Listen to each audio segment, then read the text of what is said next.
Lord be with you. A reading from the Holy Gospel according to St. Matthew. Glory to you, O Lord. At that time Jesus declared, I thank you, Father, Lord of heaven and earth, that you have hidden these things from the wise and the understanding and revealed them to the infants. Yes, Father, for such was your gracious will. All things have been delivered to me by my Father, and no one knows the Son except the Father.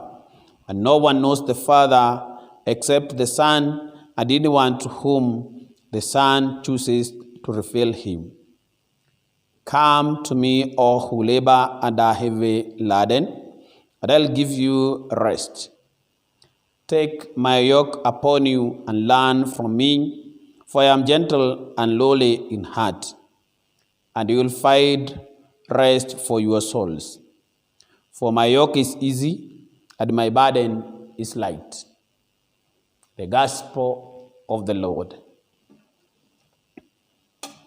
Today we celebrate the solemnity of the Most Sacred Heart of Jesus. In this feast we also celebrate Father's Day, and therefore I take this early opportunity to wish all fathers happy Father's Day, to congratulate them, to appreciate them for the role that they play in the society, in their families, and everywhere else. As we celebrate the Sacred Heart of Jesus Christ, this feast is all about love of God. And therefore we celebrate the love of God that is embodied in Jesus Christ, the second person of the Trinity. We celebrate the feast of love of God. This feast is a powerful reminder of Christ's love that created human race, and it is this same love that redeemed human race. The Church chooses to celebrate the Sacred Heart of Jesus. Why the heart? That is the question. And for sure, Christ's body has several other organs. Why do we celebrate his heart? And why is it that is described as sacred? We all know that heart is a very important organ. That is common knowledge. Very important organ. And once it functions, the whole body is also functional, because the heart is able to supply blood to every other organ. Very important organ. Of course, when heart is not functional, we simply say that person is dead. The heart is also used to describe a personality. When we say that person is good-hearted, we are actually describing the personality of that person. Heart is very important. Heart as an image is also an expression of love. Today, if I want to tell you that I love you, I'm going to send you an emoji of love, and you understand this person loves me, and therefore it is an expression of love. Far from that, saying that heart is a sign of love, we also want to say that the love of God is, the love of Jesus Christ is expressed in his heart. His heart embraces all. And therefore this feast that celebrates the heart of Jesus, it is simply celebrates the love of God to his people, Jesus Christ, the love of God that Jesus Christ had for us and has for us even today. When Christ died and the police officers wanted to break his legs, what happened? When they went to the first thief and the second thief, they found that they are not yet dead, they broke their legs. But coming to Jesus Christ, they found that he's already dead. What did that soldier do? He pierced his heart, and from that heart, water and blood gushed out of it. In the Church chooses not to use the word piercing, but talks of open side of Jesus. The heart of Jesus was opened that we may be able to access the body, the water and blood, that we may be able to access that love of God that is contained in that heart. So the heart of Jesus is always open. It is open. We don't want to talk so much of peer side of Jesus. We talk of open side of Jesus because it opened the heart that we may be able to access that love, that it becomes a fountain through which we are able to obtain his love and his redemption. Why blood and water? Of course, when we talk of blood, why did blood gush out of the heart of Jesus, the side of Jesus? Blood is a sign of his redemptive activity, his redemptive responsibility, his redemptive work. Through that blood, we were redeemed. And why water? Water as a life-giving aspect. The heart of Jesus also gives life. It redeems. The body of Christ, the Christ through his death and resurrection, he was able to redeem us.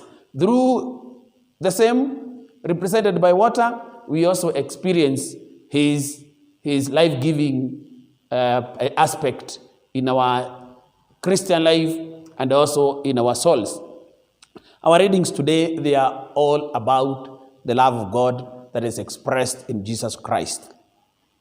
Our first reading, we are seeing God choosing a nation. A nation that does not merit by all standards, not by size, not by their faithfulness, not by anything, but out of love, God chose that small nation of Israel that he may be able to save the whole world. The same case happens to us.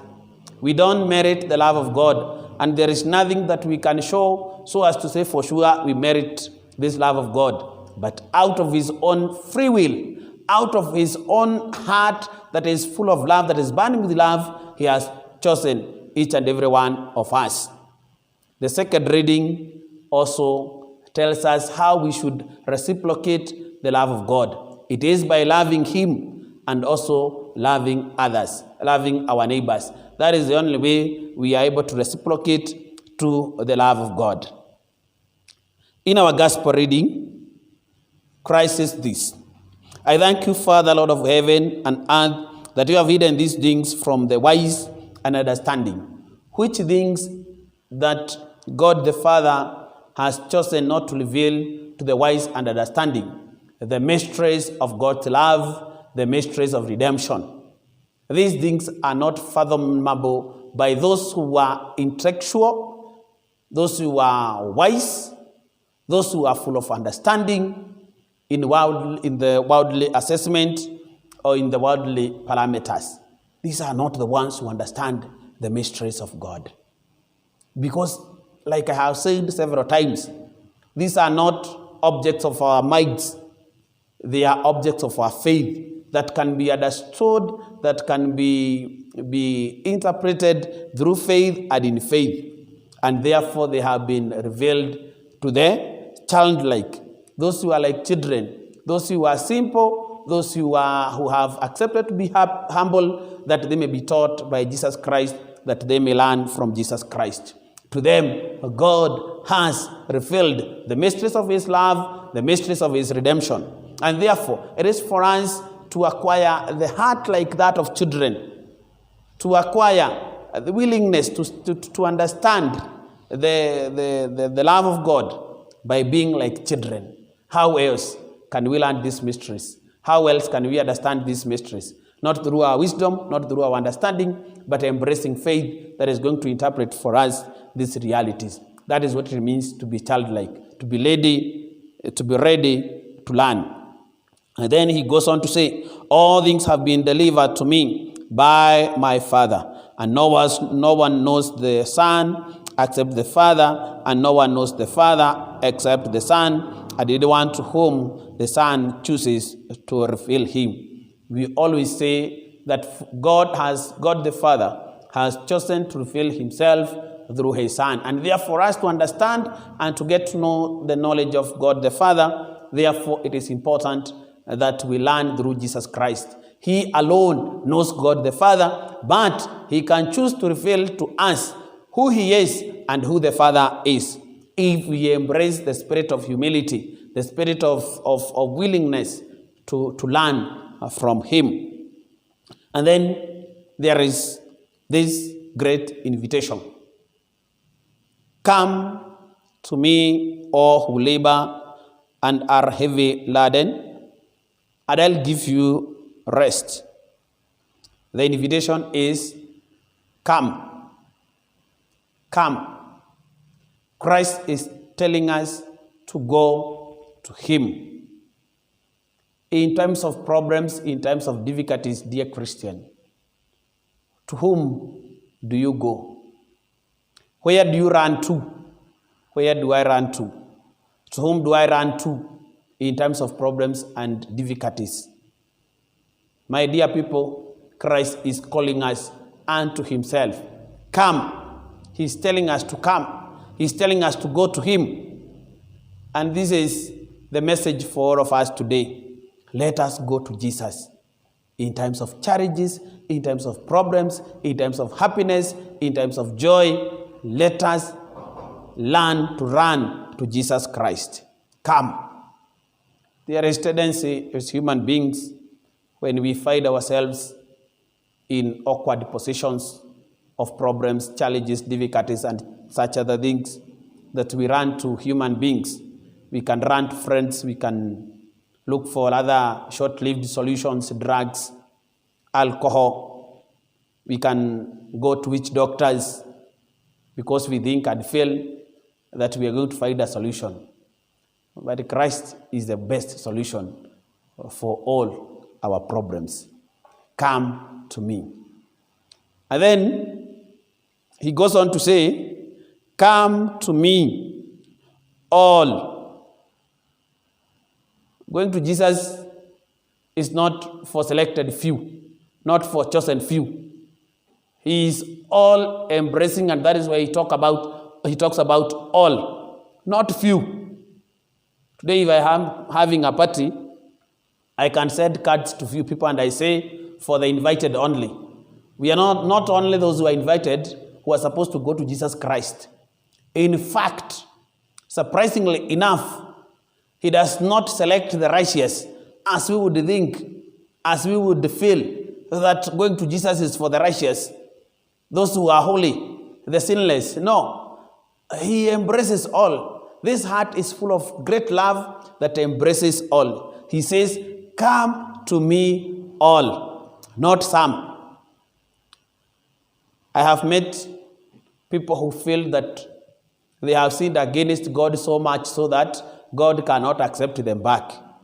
And they are like, will God accept me? Will he listen to me? Will I have place in him again? Because we are so guilty of our sins. So much so that we feel that we are completely cut off from Jesus Christ. But today he is telling us, come to me all. Those who are righteous and those who are sinful, come to me. There is no limitation. The invitation is extended to all of us, not a few. Come to me all. And when we talk about all, be part of those all. Join the all. Don't cut yourself off. Christ has never sent somebody home. Go, I don't want to see you. No, he's always loving. He is always inviting us to himself. Come to me all. And now, who are these being called? Those who labor and are heavy laden. That is the condition. For you to go to Jesus, you have to be having some baggages. Call them baggages of sin. Call them baggages of problems, challenges, and everything else. And I want to think nobody can sit there and say, I have no problems, I have no burdens, I have no issues to take Jesus Christ. And therefore, it is an invitation for each and every Christian, an invitation for each and every human being. Come to me, all who labor and are heavy laden. What we see here is that Christ is inviting those who are struggling with life. Matters spiritual? Could it be we are having challenges with our spirituality? We are having challenges with our human needs. Christ is giving us, is extending a heart and hand of love to each and every one of us. Come to me with your difficulties, with your challenges. Come to me. I don't think that there is somebody who is so free of this. All of us, we are having our own problems and challenges, and Christ is inviting you, is inviting me, is inviting everybody. There is no need that we are burdened by sins, that we are burdened by the devil, we are burdened by sicknesses, particularly coronavirus, to turn to other things. Let us turn to Jesus Christ. He is inviting us to turn to him. All your baggages, all your burdens. And I like his promise. He is inviting us and is giving us a promise. What are you? After going to Jesus Christ with all your baggages, with all your burdens, with all my burdens, what am I going to get in return? You know, we may be having these baggages, burdens, problems, challenges, difficulties. We go to Jesus Christ. What are we going to get in return? We are going to get some rest. He's promising us, as soon as we get to him, we are going to have some rest. When we take these things to other people, when we take to drugs, when we take to alcohol, when we take to friends, what did you get in return? You take to your friend, the next time you're going to hear that everywhere else. It's going to be broadcasted because you took to a friend. You took to alcohol, that day you'll feel high, you'll feel good, but tomorrow you wake up with your own problems. You take to each doctors, they are going to make you poor for nothing. You take to Jesus Christ, you get rest. Where do you want to take your problems? Where do I want to take my problems? Those worldly problems and even spiritual problems, where am I going to take them? Take them to Jesus Christ. Take them to Jesus Christ and you will find rest. It is only in Jesus Christ that we find rest. And I want to take the words of St. Augustine. After trying everything in this world, trying to find happiness and fulfillment, he said, our hearts are restless up and until the rest in you, O Lord. Our hearts are restless until they rest in Jesus Christ. It is only in Jesus Christ that we find true rest. We find true fulfillment. So with all our burdens, with all our everything, let us go and respond to invitation of Jesus Christ. Come to me all. My dear Christian, my dear people, run to Jesus Christ. In times of problems, in times of danger, even in times of joy and happiness, let us take to Jesus Christ. Because he says, take my yoke and learn from me. Take my yoke and learn from me. We know what is a yoke. It is used to assist donkeys to be able to pull the cart. When it is around the neck, then it is able to pull that cart. It assists in carrying the pulling the burden and whatever it is carrying. Good. Take my yoke and learn from me. We can be yoked by the devil. We can be yoked by so many things of this world, and we carry the weight. We are burdened. We are weighed down by the weight of this world. But now Christ has come to share with us his own yoke, and is described as light and easy.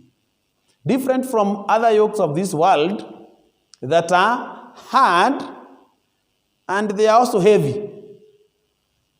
Do we take to Jesus Christ who gives us a light yoke and an easy yoke, or we take to the devil, to other people, and we only what we get in return is a hard yoke and a heavy one? The choice is ours.